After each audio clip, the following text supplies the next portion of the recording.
It's time to take a look at what's happening around Wyoming for Tuesday, November 19th. I'm Wendy Corr, bringing you headlines from the Cowboy State Daily newsroom, brought to you by the Cowboy State Daily Morning Show with Jake.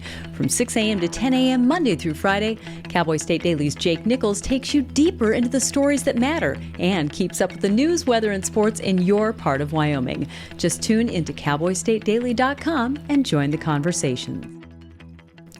Wyoming's 2 abortion bans are unconstitutional and will be blocked from being enforced. That's what a Jackson-based judge ruled on Monday.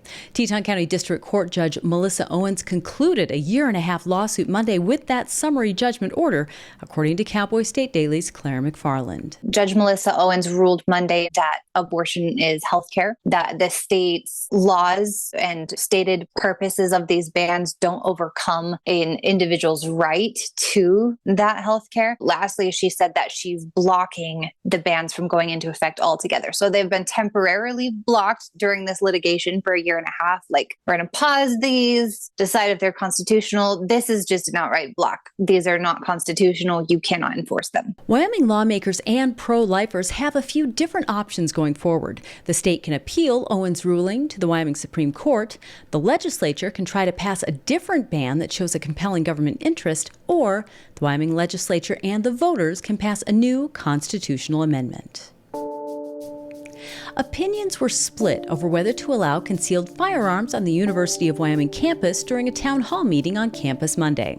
Outdoors reporter Mark Hines attended the town hall where panelists discussed a draft proposal to loosen UW's firearms policy. He reported that most who spoke out seemed to be against the idea. There's a proposal that is going before the UW trustees later this week. The Cliff Notes are it would be only for people holding concealed carry permits, and they would have to be age 21 and up. So no open carry, no long guns, nothing like that. Most of the people who attended this meeting do not want to see concealed carry guns on UW campus. They cited concern about accidental shootings, suicides, just the overall danger of the thing. If approved by the UW Board of Trustees, the proposal would allow concealed carry permit holders to carry firearms in most UW facilities.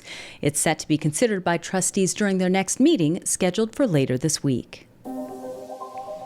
Tempers are not cooling in Laramy County between some local Republicans and their county clerk.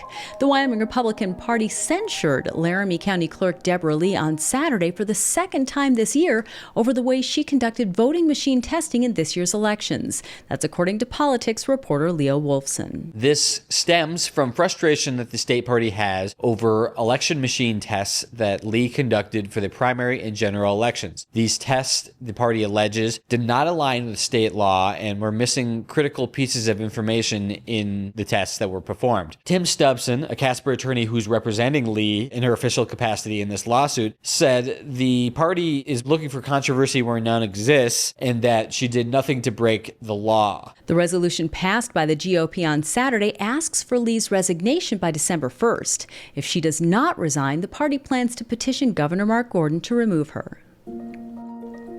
The Wyoming Department of Transportation and contractor Ames Construction have been working around the clock to rebuild the mountain beneath Teton Pass.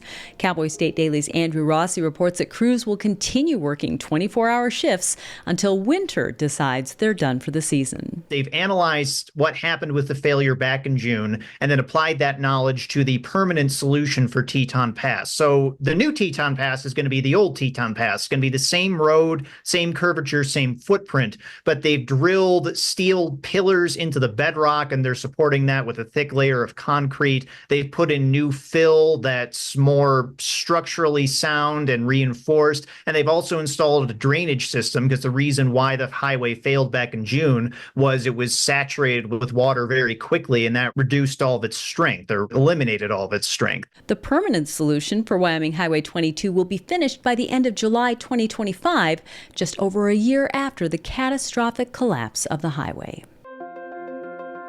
And now let's take a look at today's weather with Cowboy State Daily meteorologist Don Day.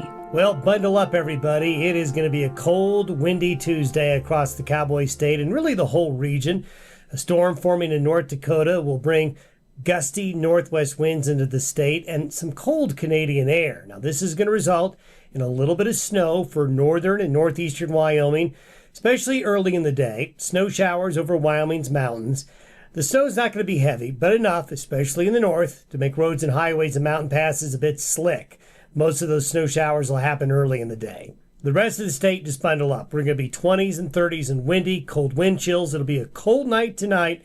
Now, tomorrow the weather gets a little bit better, still a little chilly, still a little bit breezy, but the best 2 days of the week will be Thursday and Friday. Less windy, sunny, dry, and a little bit warmer before the next frontal system approaches the state by late Friday and into the weekend. You can get Don's full forecast on the Cowboy State Daily website. I'll be back in just 15 seconds with more news. Open enrollment is here.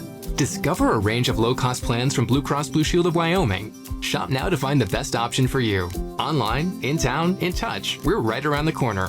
Blue Cross Blue Shield of Wyoming. What's your plan? Wyoming's congressional delegation and 10 more members of Congress sent a letter Monday to the commissioner of the Mountain West Conference urging her to keep males out of women's sports. Cowboy State Daily's Claire McFarland reports that the letter follows a 2-month controversy in which 5 Mountain West Conference women's volleyball teams have forfeited games against San Jose State University, which has a transgender player on its roster. Wyoming's all-Republican delegation to Congress joined with 10 other lawmakers in signing a letter to the Mountain West Commissioner saying you need to get males out of women's school sports. They basically said this is not fair, this is not safe. The National Association of Intercollegiate Athletes voted unanimously in April to allow only females to compete in women's sports. In a letter earlier this year, nearly 24 U.S. senators urged the NCAA's president and that organization to adopt that guidance. Well, in all states, milk must still be pasteurized to sell commercially in a store. In Wyoming, you can only buy raw milk directly from producers or through their agents.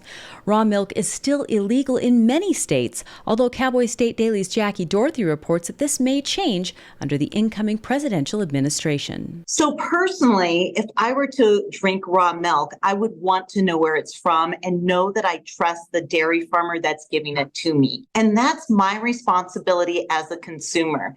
And that's how the laws stand right now, is that it's consumer right from the farmer themselves. And so the question gets to be is if this goes on the federal level, where will be that safety factor and how much do you have to regulate?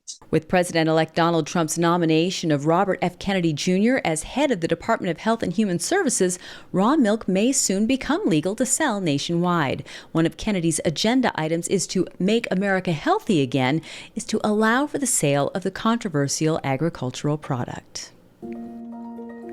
Well, James Temple came into work in the Sheridan County Elections Office last Tuesday expecting a relatively normal day. It had been exactly 1 week since the completion of this year's elections, an event Temple saw as very successful in his county. But Sheridan County Clerk Ida Shunk Thompson fired him first thing that day without giving any explanation why. Temple told politics reporter Leah Wolfson that he's concerned that the firing was retribution for his support of Secretary of State Chuck Gray's position on the issue of ballot drop boxes. Ballot drop boxes have been a controversial topic around America and in Wyoming in the last few years. Sheridan County actually got rid of its ballot drop box before this year's election, but Temple said he and the county clerk disagreed about him expressing support for Gray's directive, saying that county clerks should not use them in the election. Temple lived in a number of different states before moving to Wyoming in 2019. He said he believes Wyoming has the most secure elections in the nation. And when 2 of Wyoming's most cantankerous species, coyotes and badgers, set aside their differences and team up to go after prairie dogs and ground squirrels, the rodents have nowhere to hide. Outdoors reporter Mark Hines spoke to wildlife photographers and biologists who all say the unlikely pairing isn't uncommon. The badger will go in the hole and start digging, and the coyote will kind of bounce around the exits, and whoever gets the rodent first gets lunch, and whoever misses it, I guess, has to try again. But this biologist said regardless of which one gets it first, the other one doesn't get upset and try to fight him for it. So who knew? Between a badger's relentless digging prowess and a coyote's speed and agility, it's a near certainty that the burrowing varmints are going to end up being somebody's lunch. And that's today's news. Get your free digital subscription to Wyoming's only statewide newspaper by hitting the daily newsletter button on cowboystatedaily.com. And you can watch this newscast every day by clicking subscribe on our YouTube channel. And don't forget to drop in on the Cowboy State Daily Morning Show with Jake Nichols, Monday through Friday from 6 to 10 a.m. Thanks for tuning in. I'm Wendy Corr for Cowboy State Daily.